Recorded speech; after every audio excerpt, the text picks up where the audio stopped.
আপনার একজন ছেলেকে কোরআনের তালিম দিয়েছেন, কোরআনের শিক্ষা দিয়েছেন, যখন আপনার ওই ছেলেটা আপনার শিয়রের পাশে বসে আল্লাহর তেলাওয়াত করতে শুরু করে, ইয়াসিন ওয়াল কুরআনিল হাকীম,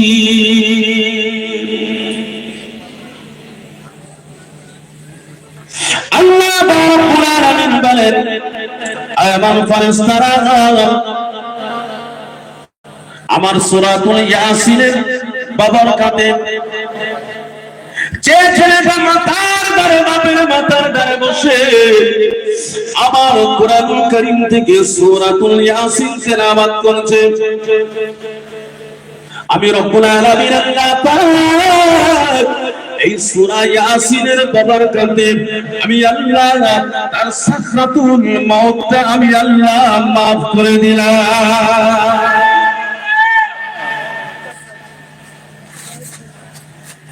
দুনিয়ার জমিনের যতগুলো শিক্ষা আছে,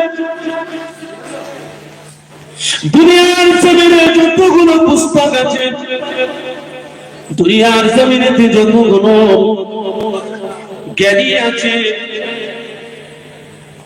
দুনিয়ার জ্ঞান দুনিয়াতে রয়ে যাবে, দুনিয়ার শিক্ষা দুনিয়াতে রয়ে যাবে, কিন্তু কেবলমাত্র একটা শিক্ষা, একটা ইলম আল্লাহ পাক আল্লাহ তাআলা ওই ইলমটা, ওই শিক্ষাটা ময়দানে মাহশর পর্যন্ত নিয়ে যাবে। বলুন সুবহানাল্লাহ।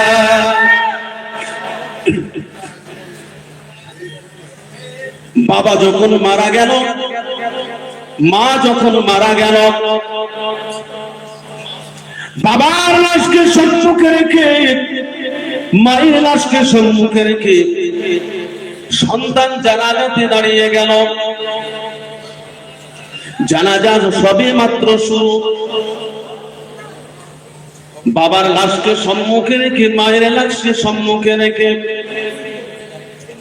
সন্তান যখন আল্লাহু আকবার বলে জানাজা নামাজ শুরু করেছে, আর অমনি চোখ দিয়ে টস টস টস টস করে পানি বাপ নামের অঝরে ঝরে চলেছে।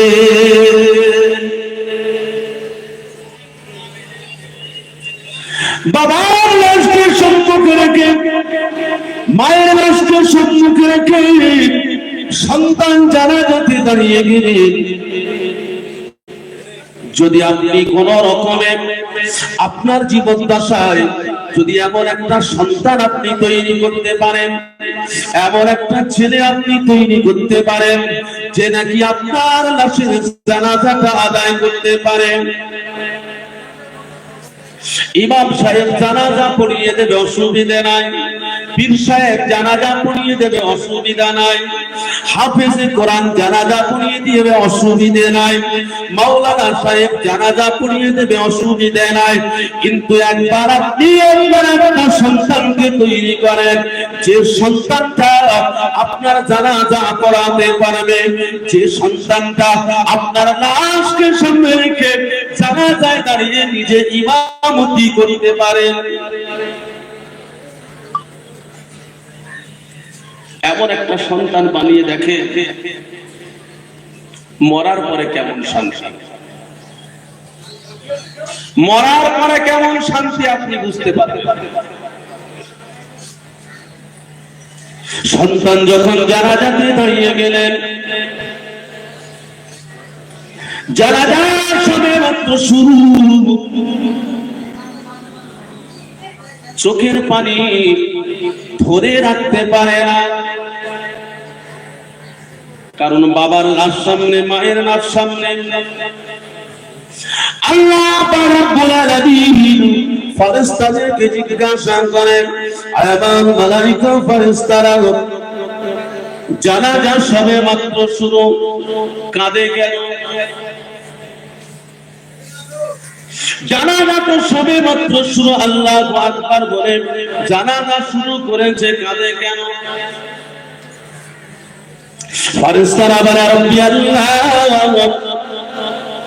এই জানাজাতে কাঁদার কারণ হলো আজকের যে মাইয়িত বা মাইয়িতা যার রাস্তা সম্মুখে আর যে জানাজা পড়াচ্ছে তার সঙ্গে একটা ব্লাড কানেকশন আছে,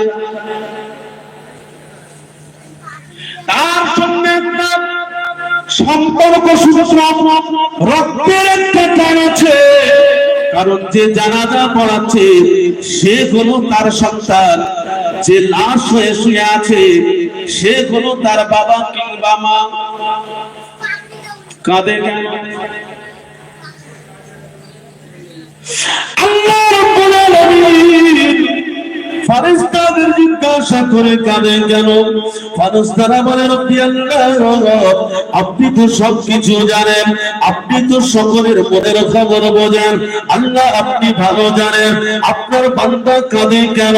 আল্লাহ ফেরেশতাদের বলে তুমিও তোমরা বলো বান্দা আমার কাঁদে কেন?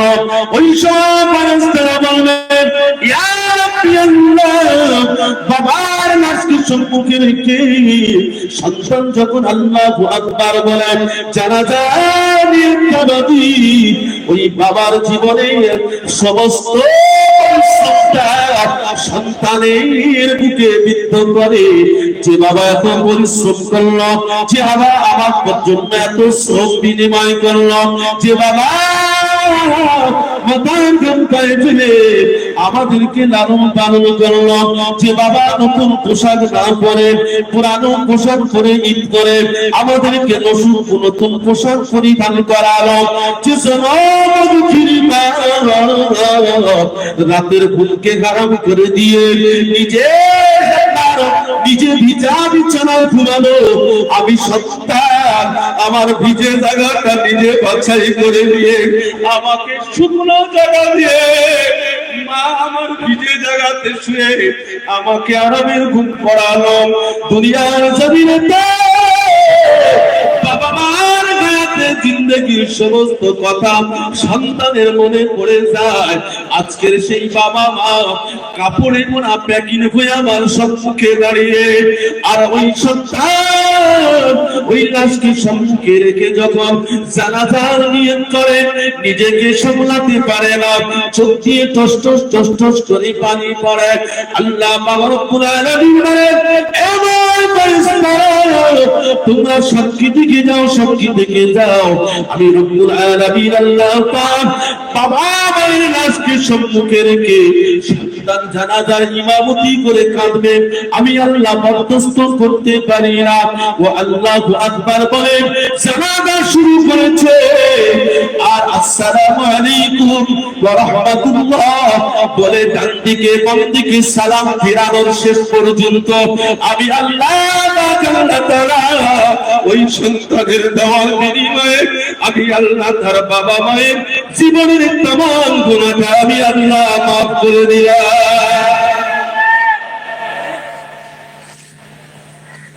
সম্মানিত ভাইরা, যে কোরআন থেকে আমরা দূরে আছি সেই কোরআনের কথা,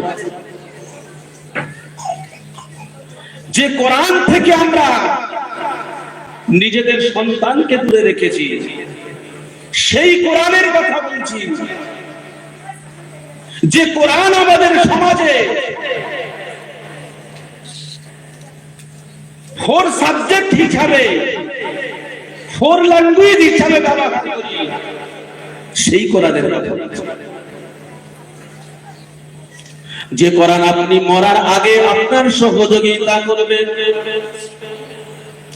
যে কোরআন আপনার জানাজাতে সহযোগিতা করবে, সন্তান আপনার জানাজা পড়ালে, আমি আপনি যখন মারা যাব, আমার আপনার লাশটা যখন কবরে রাখা হবে, কবরে রাখার পরে আল্লাহ রাসূল আল্লাহর হাবিব বলেন কবর বড় ভয়ঙ্কর জায়গা, আখিরাতের মঞ্জিলের প্রথম মঞ্জিল হলো কবর। আল্লাহ রাসূল আল্লাহর হাবিব বলেন যখন মাইয়িতকে কবরে রাখা হবে, এ মুসলমানের ছেলেরা, মেয়েরা, বাবাজিরা, মায়েরা, বোনেরা, কোরআন পাক বেশি বেশি করে তেলাওয়াত করো। কোরআনের সঙ্গে সম্পর্ক রাখুন, কোরআনুল কারীমের সঙ্গে ভাব ভালোবাসা রাখুন। এই কোরআনের সঙ্গে ভাব ভালোবাসা রাখার করুন, আপনি কতটা লাভবান হবেন, কতটা ফায়দা পাবেন। যখন বাংলাকে কবরস্থ করা হয়, কবরে রাখার পরে দুই দিক দিয়ে মাটি সরতে সরতে সরতে সরতে মাইয়েতের নিকটে চলে আসে। আল্লাহ রাসূল বলেন, কবর যদি তোমার জন্য ভয়ঙ্কর রূপ হয়ে যায়, ওই কবরটা এমন ভাবে তোমাকে পিষ্ট করে দেবে, ডান দিকের পিঞ্জারা বাম দিকে ঢুকে যাবে, বাম দিকের পিঞ্জারাটা ডান দিকে ঢুকে যাবে। এমন একটা পরিস্থিতিতে আমার আপনার লাশটা যখন কবরে রাখা হবে, সেদিনে কেউ সাহায্যকারী হিসেবে পাওয়া যাবে না, কেউ আপনার সহযোগিতা করবে না, কেউ আপনার পক্ষেও থাকবে না।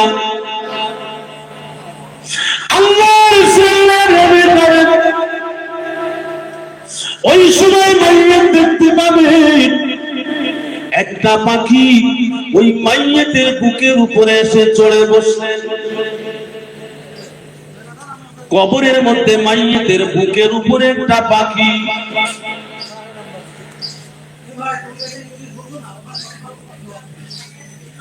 ওই কবরবাসী তখন বলতে থাকবে, কে তুমি আমার কবরে এলে, কেন বা তুমি এলে, কি তোমার পরিচয়? পাখিটা বলতে থাকেন, এ আল্লাহর বান্দা, আপনি ভয় করবেন না, চিন্তা করবেন না, দুনিয়ার সবাই তোমাকে ছেড়ে যেতে পারি, তোমার পরিবার পরিজনের মানুষগুলো সকলেই ছেড়ে চলে গেল, তোমার আত্মীয় স্বজন সকলেই তোমাকে ফেলে চলে গেল, তোমার সন্তানেরা তোমার লাশটাকে এই 3.5 হাতে কবরের মধ্যে শায়িত করলো, তারাও তো চলে গেল, এখনো পর্যন্ত তুমি তাদের পায়ের পদধ্বনি তুমি শুনতে পাও, কেউ তোমার সহযোগিতা করতে এলো না, কেউ তোমার সাথে থাকলো না, কিন্তু তারপরেও তুমি চিন্তা করো না, আমি তোমার সাথে আছি, আমি তোমার সাথ ছাড়বো না, আমি তোমার সমস্ত মুসিবতে সমস্ত বিপদে তোমার সঙ্গী হয়ে থাকবো। বলো সুবহানাল্লাহ।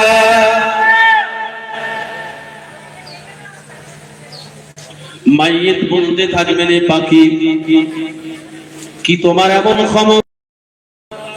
এই যে দেখছো দুই দিকে, ডান দিকে এবং বাম দিকে মাটিগুলো সরতে সরতে আমার দিকে ধাবমান হচ্ছে, তুমি কি পারবে এই মাটিটা বন্ধ করতে?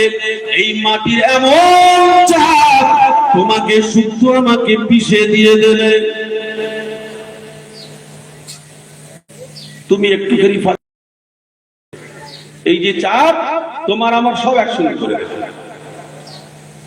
ওই সময় পাখিটা বলেছিলেন, বলবেন, আল্লাহর বান্দা, না না না, আমাকে তুমি পৃথিবীর সাধারণ পাখি বলে মনে করো না, আমাকে তুমি সাধারণ পাখি বলে মনে করো না, আমি কি তুমি জানো না, জানো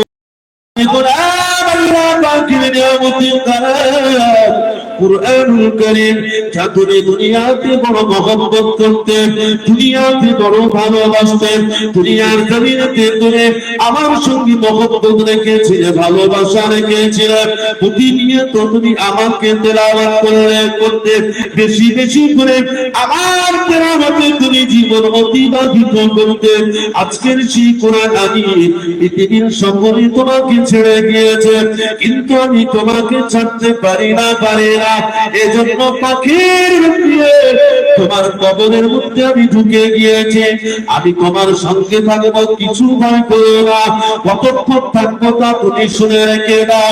আমি কোরআন আমার আল্লাহ পাকের দরবারে তোমার জন্য সুপারিশ করব, তোমার জন্য নালিশ করব, তোমার জন্য আমি কোরআনের পক্ষ থেকে আল্লাহ পাকের দরবারে, আল্লাহ পাকের শাহী দরবারে তোমার জন্য দরখাস্ত জমা দিয়ে দেব, যতক্ষণ পর্যন্ত তোমার কবরটা আল্লাহ পাক জান্নাতি সুখ না দেয়, জান্নাতি বিছানা না দেয়, জান্নাতি আরাম না দান করে, ততক্ষণ পর্যন্ত আমি পাখিরূপী কোরআন তোমার কবর থেকে যাব না।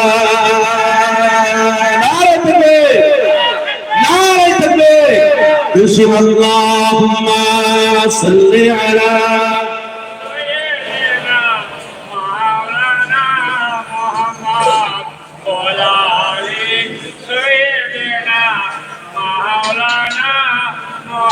আচ্ছা, আপনাদের কি দরুদ শরীফ পড়তে কষ্ট হচ্ছে? একটু মহব্বতের দরুদ পড়া যাবে না? আল্লাহ রাসূল সাল্লাল্লাহু তাআলা আলাইহি ওয়াসাল্লাম বলছেন, ওই ব্যক্তি আমি রাসূলুল্লাহর সবথেকে বেশি নিকটে থাকবে যে আমার প্রতি মহব্বতের দরুদ বেশি বেশি পড়ে। বলুন সুবহানাল্লাহ। আল্লাহ রাসূল বলেছেন যে সকাল এবং সন্ধ্যায় আমি রাসূলুল্লাহর প্রতি 10 বার দরুদ পড়বে মহব্বতে। আল্লাহ রাসূল বলছেন আমি রাসূলুল্লাহ ময়দানে মাহশারে তার জন্য সুপারিশ করা আমি আল্লাহ রাসূলের জন্য ওয়াজিব হয়ে যায়। বলুন সুবহানাল্লাহ। একটু মহব্বতের দরুদ, আল্লাহুম্মা সাল্লি আলা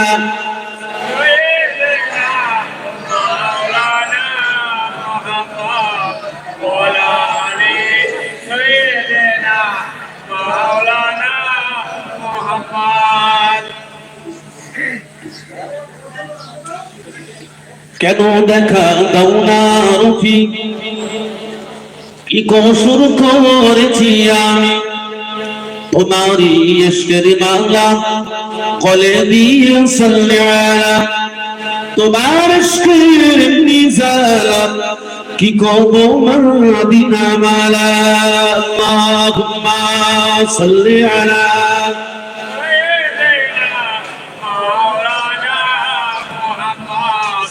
وعلى آل سيدنا।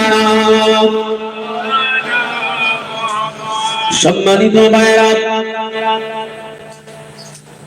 সেই কোরআনের মাহফিলে আমি আপনি এসেছি, যে কোরআনের সঙ্গে দীর্ঘদিনের মহব্বত ভালোবাসা, সেই কোরআন আমাকে আপনাকে আখলাকওয়ালা বানাতে পারে, যে কোরআন আমাকে আপনাকে প্রকৃত অর্থে মানুষ বানাতে পারে, যে কোরআন আমাকে আপনাকে জান্নাত জাহান্নাম থেকে বাঁচাতে পারে, যে কোরআন আমাকে আপনাকে সাকরাতুল মাউত থেকে বাঁচাতে পারে, যে কোরআন আমাকে আপনাকে আযাবুল কবর থেকে বাঁচাতে পারে, যে কোরআন আমাকে আপনাকে আল্লাহ পাকের দয়ার জান্নাত পর্যন্ত পৌঁছাতে পারে। বলুন সুবহানাল্লাহ। কিয়ামতের ময়দানে মাহশারের দিনে যখন সমস্ত মানুষ দিশেহারা হয়ে যাবে,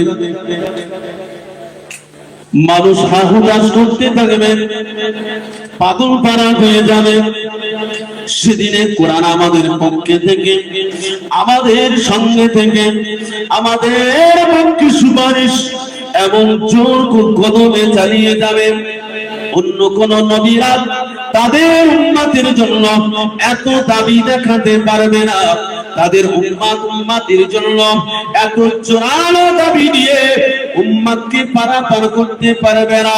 কোন নবী এমন সুপারিশ করতে পারবে না যে সুপারিশটা আল্লাহ পাকের কোরআন আমাকে আপনার জন্য ময়দানে মাহশারে সুপারিশ করতে পারে। বলুন সুবহানাল্লাহ। আল্লাহ রাসূল আল্লাহর হাবিব বলেন, সেদিনে কোরআনের সুপারিশ গ্রহণ করা হবে। কোরআন যে ফয়সালা দেবে, আল্লাহ পাক কোরআনের ফয়সালাটা মান্যতা দিয়ে, কোরআনকে মান্যতা দিয়ে, কোরআনের মর্যাদার খাতিরে, কোরআনের সাক্ষীটা গ্রহণ করে নিয়ে কোরআন ওয়ালা বান্দাদেরকে আল্লাহ পাক বেহিসাব জান্নাত দিয়ে দেবে। বলুন সুবহানাল্লাহ। আল্লাহ রাব্বুল আলামিন বলেন ময়দানে মাশরে রব্বুল আলামিন আল্লাহ পাক আরশে আজিমকে লক্ষ্য করে বলতে থাকবেন, আমার কোরআনটা তোমার কাছে ছিল,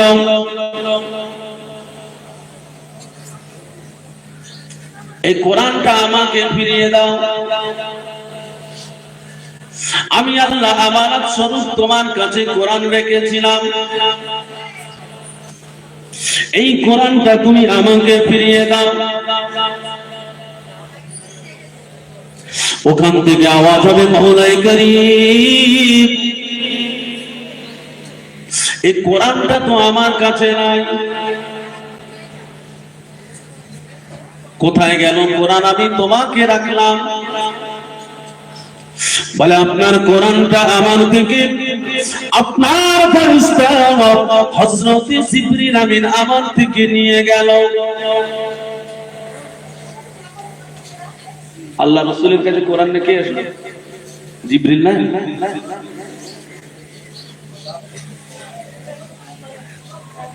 জিবরাইল এই কোরআন নিয়ে এসেছে। আল্লাহ পাক জিবরিল আমিনকে ডেকে বললেন, জিবরাইল তুমি আমার কোরআনটা ফিরিয়ে দাও। জিবরাইল বললেন, আমি কোরআনটাকে আসমান থেকে নিয়ে আমি জিবরাইল আমার কাছে রাখি না, কোরআন তো আমার কাছে নাই, আমি তো নিয়ে এসেছি মাত্র। আল্লাহ বলে, জিবরাইল তুমি কোরআনকে কোথায় রেখেছো? কোরআন আমাকে ফিরিয়ে দাও। জিবরাইল বলে, ইয়া রাব্বি আল্লাহ, আমি জিবরাইল আসমান থেকে কোরআন নিয়ে আমি আপনার হাবিবুল্লাহ রাহমাতুল আলামিনের সিনাতে আমি জিবরাইল রেখে দিয়েছি। বলুন সুবহানাল্লাহ। আমি আপনার রাসূলের সিনাতে রেখেছি। আল্লাহ পাক রব্বুল আলামিন হযরত জিবরিল আমিনকে বলবেন, জিবরিল বলবেন আমি আপনার রাসূলকে দিয়ে দিয়েছি। আল্লাহ পাক বলেন আমার আপনার রাসূল, আমার আপনার হাবিব রহমাতুল লিল আলামিনকে ময়দানে মাহশরে দান করবেন, আমার রাসূল, আমার হাবিব, আমি আল্লাহ পাক আল্লাহ তাআলা আমার পাক কালামুল্লাহ শরীফ তোমার সিনাতে আবদ্ধ আছে, তুমি আমার সেই কোরআনটাকে ফিরিয়ে দাও। আমানত স্বরূপ তোমাকে দিয়েছিলাম, আমি আসমানে রেখেছিলাম, আসমান থেকে জিবরাইল নিয়ে এসেছে, জিবরাইল তোমার মধ্যে দিয়েছে, তুমি আমার কোরআনটা ফিরিয়ে দাও।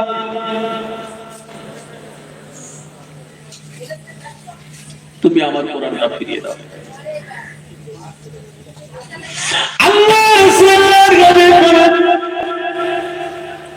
আমার পরওয়ারদিগার মাওলা মাবুদ আল্লাহ,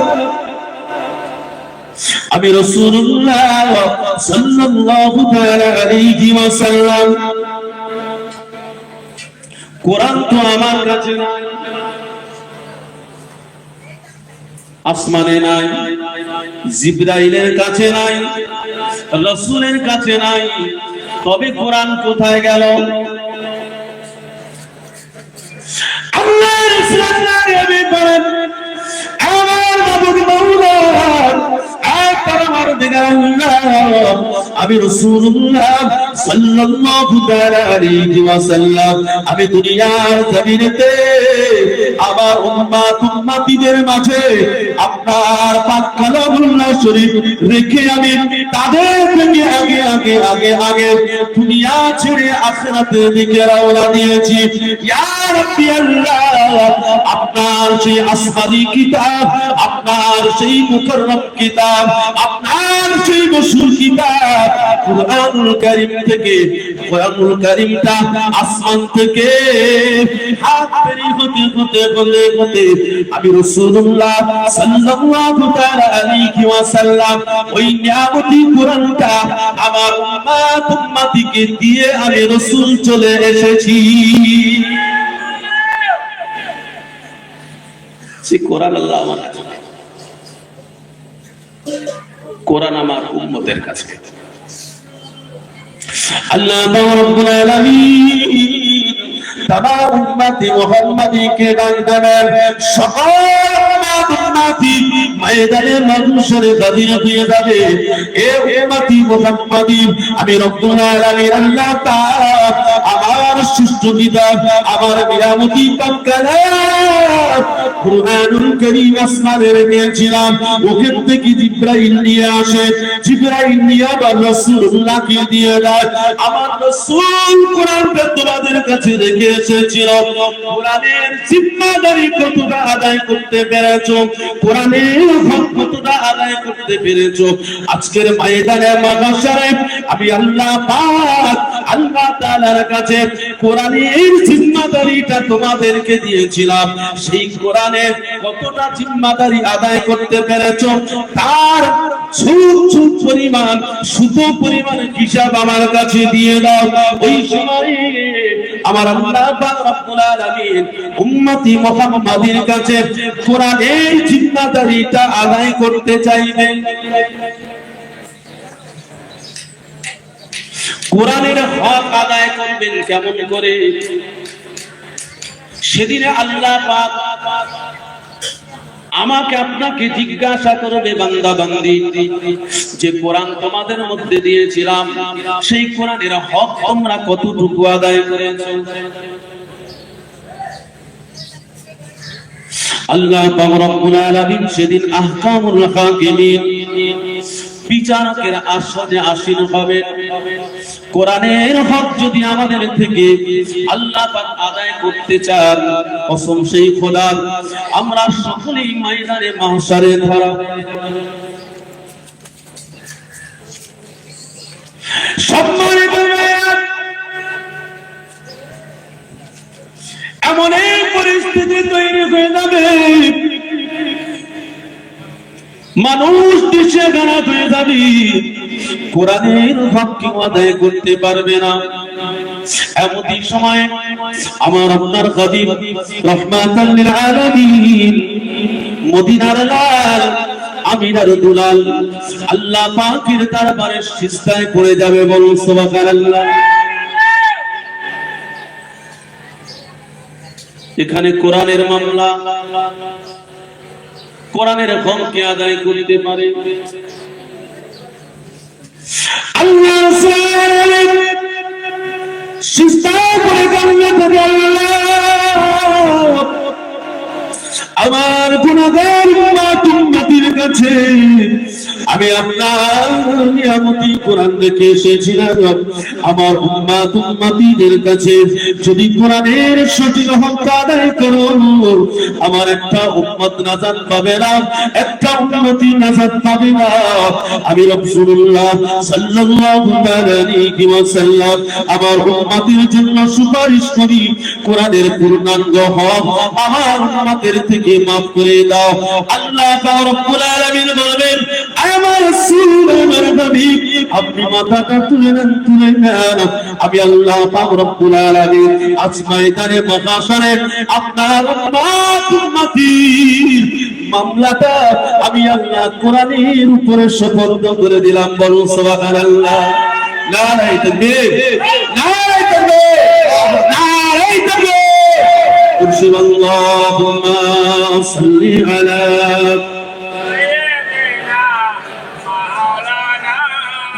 وعلى آل سيدنا مولانا محمد صلى الله عليه وسلم معزز محترم সময় খুব সংক্ষেপ ভাইজান এসে গেছেন আমি গুনাহগার অল্প সময় আপনাদের সঙ্গে আলোচনা করলাম কোরআনের মহব্বত কোরআনের ভালোবাসা দিয়ে আমরা সকলেই দুনিয়াতে এই কোরআনের সঙ্গে ভালোবাসা রেখে মহব্বত রেখে কোরআনের আকিদের সঙ্গে সুসম্পর্ক রেখে নবীর ঘর মাদ্রাসার দিকে আমাদের সকলের লক্ষ্য দৃষ্টি হয়ে সেই কোরআনের মহব্বত বুকে নিয়ে আল্লাহ আমাদের সকলকে যেন বাঁচিয়ে রাখে এবং এই মহব্বত ভরা ঈমান নিয়ে আল্লাহ পাক আমাদের যেন সাথে মাহফিল খায়ের করেন সকলে বলি আমিন ওয়া আখিরি দাওয়ানা আলহামদুলিল্লাহি রাব্বিল আলামিন আসসালামু আলাইকুম ওয়া রাহমাতুল্লাহি ওয়া বারাকাতুহু।